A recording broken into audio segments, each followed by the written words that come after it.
Vamos ter uma palavra de oração em primeiro lugar. Curva a sua cabeça. Soberano Deus e amado Pai. Irmãos, então, quando nós começamos na semana passada e lemos 17 e 18, fala a respeito da a grande prostituta e a besta. E foi também o anúncio da queda de Babilônia. Então, Babilônia caiu. E este capítulo 19, hoje, ele faz parte desta mesma visão. É a continuação da visão que nós não pudemos falar por causa do tempo na semana passada. Então, nós estamos ainda na mesma visão da semana passada. Qual era a visão da semana passada? A queda da Babilônia. A queda dessa estrutura humana de mundo onde nós vivemos. Esse era o tema da semana passada. E hoje o tema é o mesmo. Só que agora, a parte final desta visão. E na semana que vem, nós vamos ver o final mesmo. Nós vamos ver a Nova Jerusalém. Então vai ser capítulo 20, 21 e 22. Porque eles tratam basicamente do mesmo assunto. É a finalização do Apocalipse. Aqui no capítulo 19, nós vamos ler várias metáforas que nós já vimos anteriormente. Um texto muito já familiar para nós, umas imagens muito familiares para nós, que a gente viu lá desde a primeira visão. Então, eu vou começar a leitura no capítulo 19, que, entenda, é uma continuação simplesmente do texto. É a mesma visão, e aqui vai falar agora, né, verso 1 do capítulo 19. Depois destas coisas, ouvi no céu o que parecia ser a voz forte de uma grande multidão dizendo: Aleluia! A salvação, a glória e o poder são do nosso Deus, porque verdadeiros e justos são os seus juízos, pois julgou a grande prostituta que corrompia a terra com a sua prostituição, e das mãos dela vingou o sangue dos seus servos. E disseram pela segunda vez: Aleluia! E a sua fumaça sobe para todo o sempre. Os 24 anciãos e os 4 seres viventes se prostraram e adoraram a Deus, que está assentado no trono, dizendo: Aleluia! Aleluia! Até aqui, só um comentário. Então, o que aconteceu? No início da visão, a grande prostituta caiu. O sistema da Babilônia acabou, sucumbiu. E agora, muitas vozes estão dando glórias a Deus por isso, pelo que aconteceu. Olha, aconteceu. O mundo não existe mais com a maldade com que ele existia. Porque o mundo caiu, a Babilônia caiu, o mal caiu, não existe mais. E aqui nós temos essas vozes de louvores. Começa assim: e os 24 anciãos, quer dizer, e a igreja do Novo e do Velho Testamento, a igreja de toda a história do mundo, desde Abraão, essa igreja espiritual, desde Abraão, ela está glorificando a Deus. E os 24 anciãos e os 4 seres viventes, quer dizer, os representantes de todos os anjos dos céus, se prostraram e adoraram a Deus que está sentado no trono, dizendo amém, aleluia. E do trono saiu uma voz que dizia, agora o outro lado, em um momento as vozes louvam, a igreja louva, e agora sai uma voz do trono: louvem o nosso Deus, todos vocês, os seus servos, todos os que o temem, os pequenos e os grandes. Então ouvi o que parecia ser a voz de uma grande multidão, uma voz como de muitas águas, como de fortes trovões, dizendo: Aleluia! Pois reina o Senhor, nosso Deus, o Todo-Poderoso. Alegremo-nos, exultemos e demos glórias a Deus, porque chegou a hora das bodas do Cordeiro, e a noiva dele já se preparou. A ela foi prometido vestir-se de linho finíssimo, resplandecente e puro, porque o linho finíssimo são os atos de justiça dos santos. Então o anjo me disse: escreva, escreva: bem-aventurados aqueles que são chamados à ceia das bodas do Cordeiro. E acrescentou: são estas as verdadeiras palavras de Deus. Prostrei-me diante dos seus pés para adorá-lo. O anjo, porém, me disse: não faça isso. Sou um servo de Deus, assim como vocês e os seus irmãos que guardam testemunho de Jesus. Adore a Deus, pois o testemunho de Jesus é o espírito da profecia. Gente, que isso! Uma grande voz sai do trono e manda que essa igreja louve a Deus e exalte o nome do Senhor. No dia em que Babilônia cair, vai ser uma grande festa no céu, com pessoas glorificando a Deus, exaltando o nome do Senhor, bendizendo a Cristo. O dia que Babilônia cair, que o sistema do mundo não funcionar mais, não tiver mais poder sobre as pessoas, vai ser um grande dia de festa, vai ser o dia das bodas do Cordeiro, vai ser o dia do casamento de Cristo com a sua igreja. Agora, quando a gente fala em casamento, a ideia ocidental não é a mesma ideia oriental quando se fala em casamento. Porque o casamento, para nós, ele é muito diferente do casamento que está descrito aqui.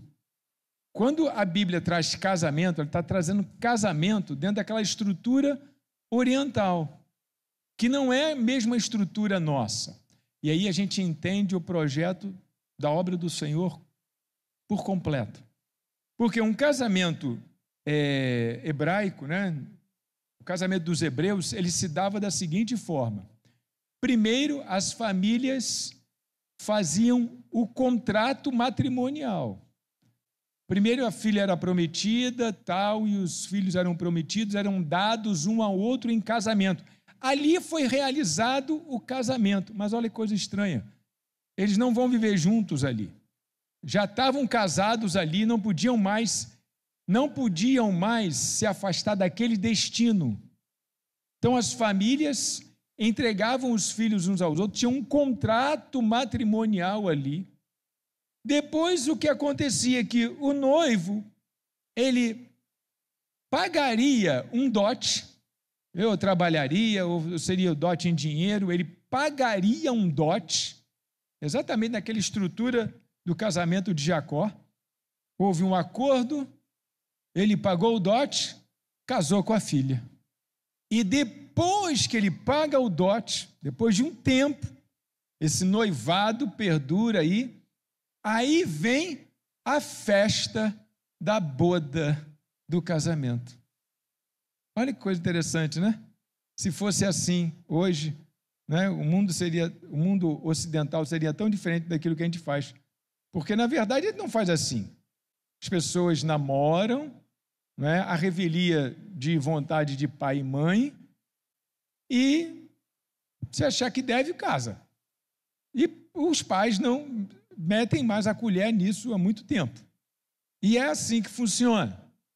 Mas quando fala aqui em casamento, está falando desse tipo de casamento.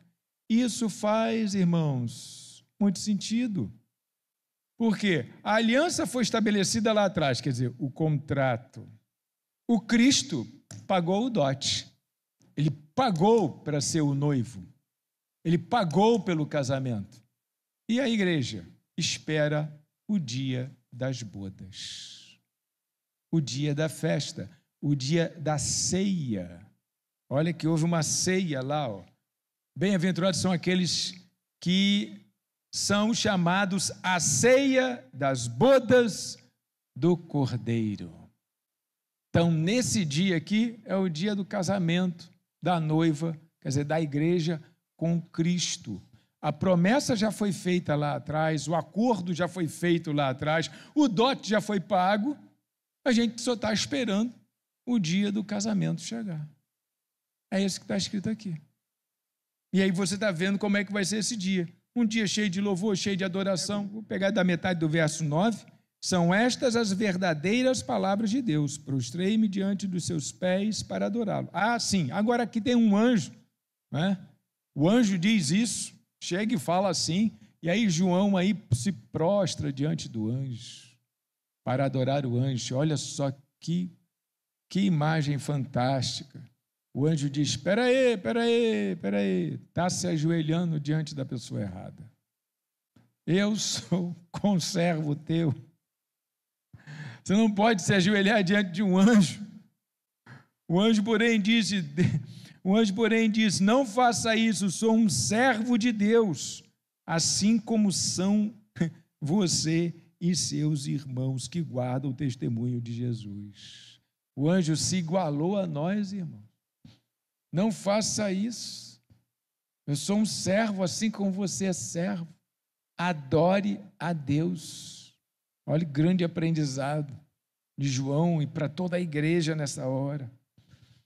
Continuando, a única coisa que é diferente, mas a gente já viu também, no verso 11 em diante, vi o céu aberto e eis um cavalo branco. Então a visão continua para o fechamento dessa visão do dia da queda de Babilônia.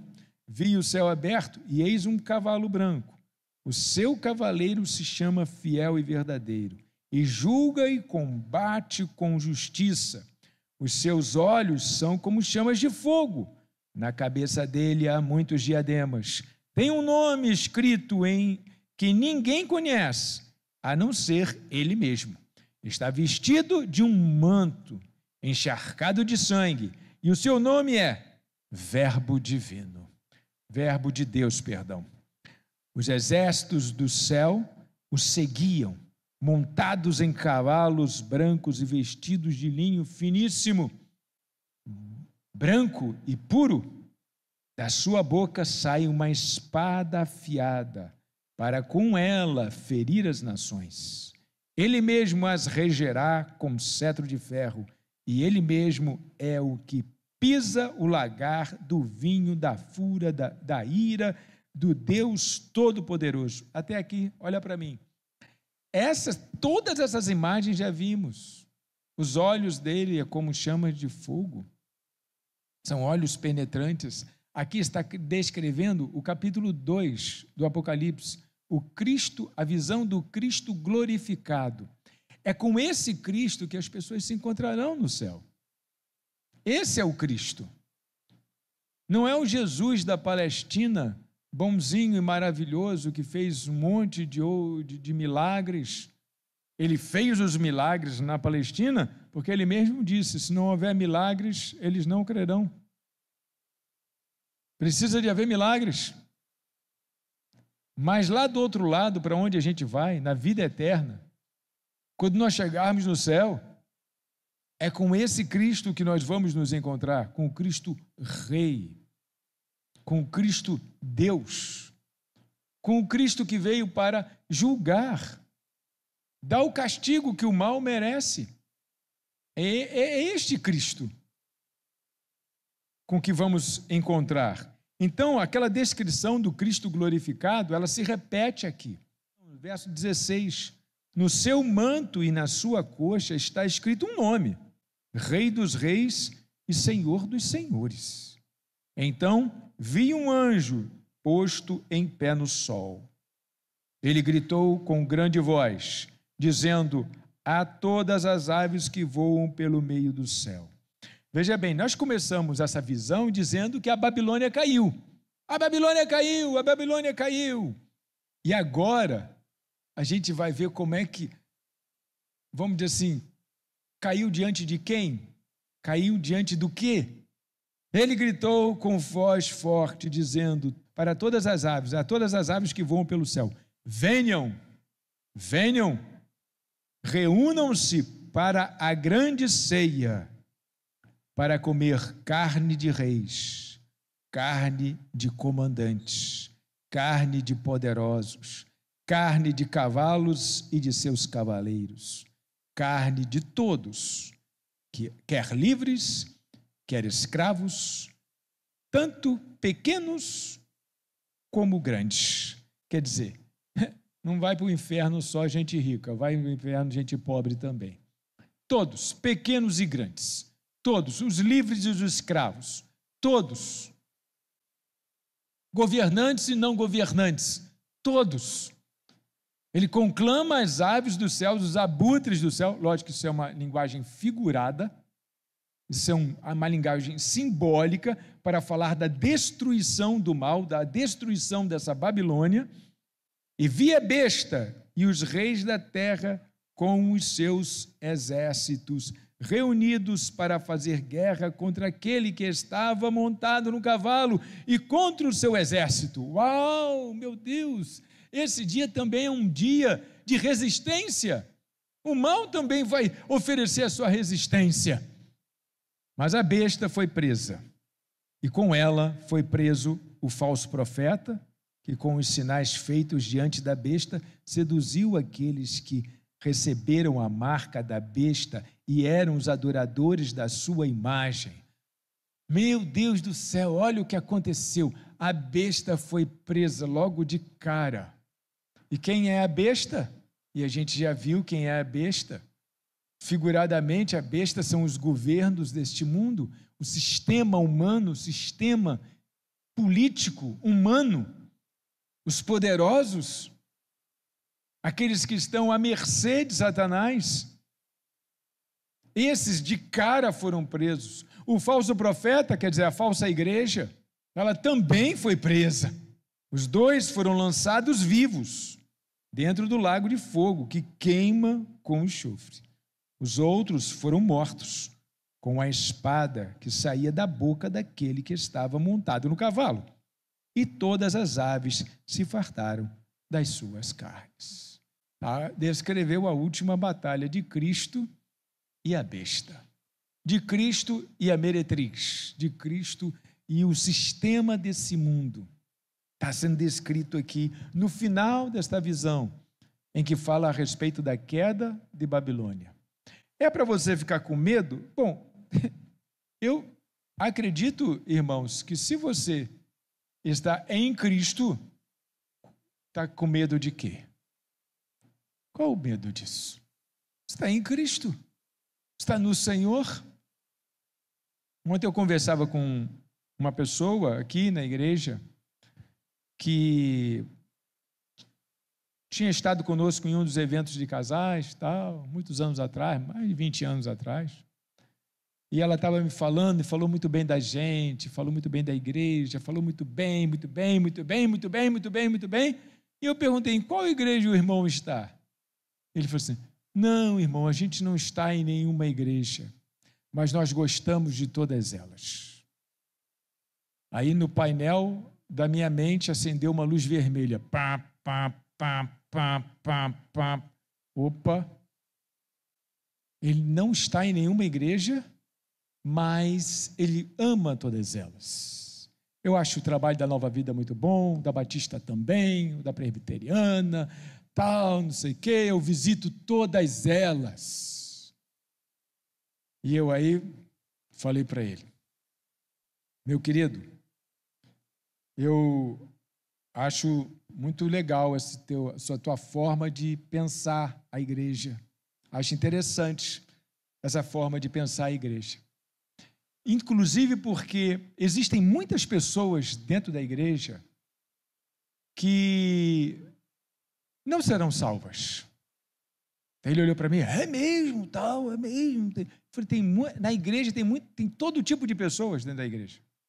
Inclusive as que não vão ser salvas também estão dentro da igreja. Tem gente aqui que não vai ser salva. Eu não sei quem são os salvos, eu presumo.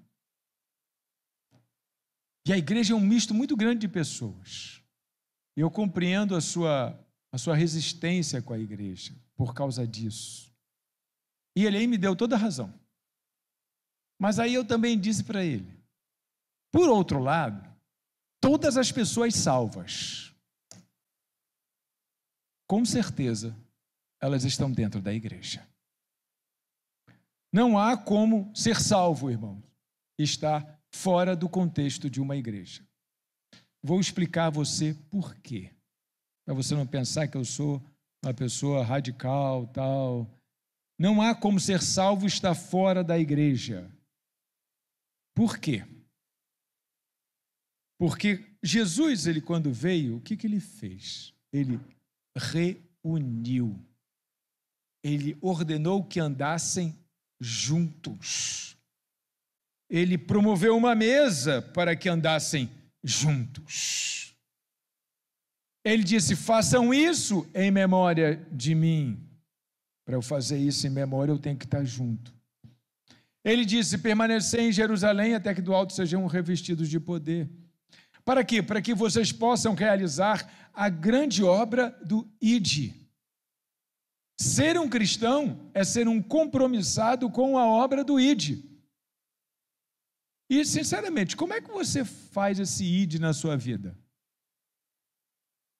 Como é que você faz esse ID na sua vida? Como é que você viabiliza esse ID na sua vida? Na época de Jesus era de um jeito. E hoje não é mais do mesmo jeito da época de Jesus. Hoje é de um outro jeito. A gente se une por esse ID. A gente congrega por causa desse ID. Não dá para eu abandonar as minhas coisas, a minha família e sair pelo mundo aí, conforme os discípulos fizeram. Dá para a gente pegar uma família e dizer assim: esse aqui vai ser missionário lá onde Judas perdeu as botas. E a gente aí pega e manda ele para lá. E ora por ele. E manda dinheiro para sustentar ele também. Até que ele possa andar com as suas próprias pernas. Aí isso dá para fazer. Mas não tem como você fazer isso, eu fazer isso como? E aí, vai trabalhar aonde? O que é que você vai fazer? Não é? Não tem como. Só tem como organizado de forma estruturada. Ou seja, sem a igreja, a obra de Deus não flui. A obra de Deus não vai sem a igreja. Sem a estrutura da igreja, a obra de Deus, o ID não funciona. Você faz a obra de Deus local, nível local, seus vizinhos, você fala com eles, seus parentes, a nível local. Mas é para salvar todo mundo, não é para salvar só a sua rua, só os seus parentes. Depois que toda a minha família se converteu, de fato ficou difícil fazer a obra de Deus. Depois que todo mundo que estava ligado a mim já está no Evangelho, trabalho numa escola que todo mundo é evangélico, trabalho não sei aonde, onde todo mundo é evangélico. Como é que eu faço a obra de Deus? Parou a obra de Deus para você? Não, agora eu preciso estar sem a organização igreja, você não tem como evangelizar distante e espalhar a obra. Então, para cumprir o ID, você tem que estar arrolado em algum lugar. Você tem que estar congregando em algum lugar. Até porque nós somos muito diferentes, não é? Eu tenho 60, mas tem um monte de gente aqui com 20. Então, as pessoas de 20 podem fazer coisas que eu com 60 já não posso mais. E tem pessoas ainda com 80 aqui. Os de 80 ora pela gente, que está mais novo, para a gente poder fazer alguma coisa. Você está vendo como todo mundo é útil? Porque tem o de 20, o de 60 e o de 80. E daqui a pouco vão ter os de 90 também. Oh, glória! E os de 100? Glória de novo. Ninguém quer ir para o céu. Ninguém quer ir para o céu. Você está entendendo? Se nós não formos um grupo, o ID morre. O ID não se concretiza. Ou seja, a missão de Jesus para se a gente não está unido. Ela interrompe. Então, os salvos, eles têm que estar obrigatoriamente envolvidos com o ID. Se os salvos não estiverem envolvidos com o ID, quem vai estar envolvido com o ID? O mundo. São os salvos que têm que estar envolvidos com o ID. Então, os salvos têm que estar envolvidos, obrigatoriamente estão envolvidos com a igreja. Ah, pastor, mas a igreja tem erro. Lógico que tem erro, irmãos.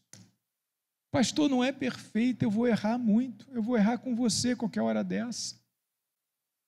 Me perdoe. Se eu fosse perfeito, não estava aqui. Só estou aqui por causa da minha imperfeição. A igreja precisa de ser igreja. E ser assim como a nossa faz, ó. Trabalho em secreto. E os milagres vão acontecendo em secreto. As ligações vão acontecendo em secreto. Eu sei de muito mais coisas do que se diz aqui com respeito à congregação. muito mais coisas que andam acontecendo em secreto na igreja. Então essa é a final da visão da queda de Babilônia. A meretriz caiu. Do verso 20 em diante, como o texto hebraico é assim, né? Primeiro ele fala que tudo aconteceu aqui, basicamente o mundo acabou aqui, né? Jesus chegou, mandou para o lago de fogo, pisou no lagar, acabou. O mundo acabou aqui. Agora, do verso 20 em diante, vai dar uns detalhes de como é que foi que isso aconteceu. E aí, semana que vem, a gente vai ver. E quem quiser ver o último capítulo do Apocalipse, semana que vem, não deixe de estar aqui, que a gente vai finalizar o Apocalipse. Amém? Vamos ter uma palavra de oração. Deus e Pai soberano, glorificamos, bendizemos e exaltamos o Teu nome, Senhor.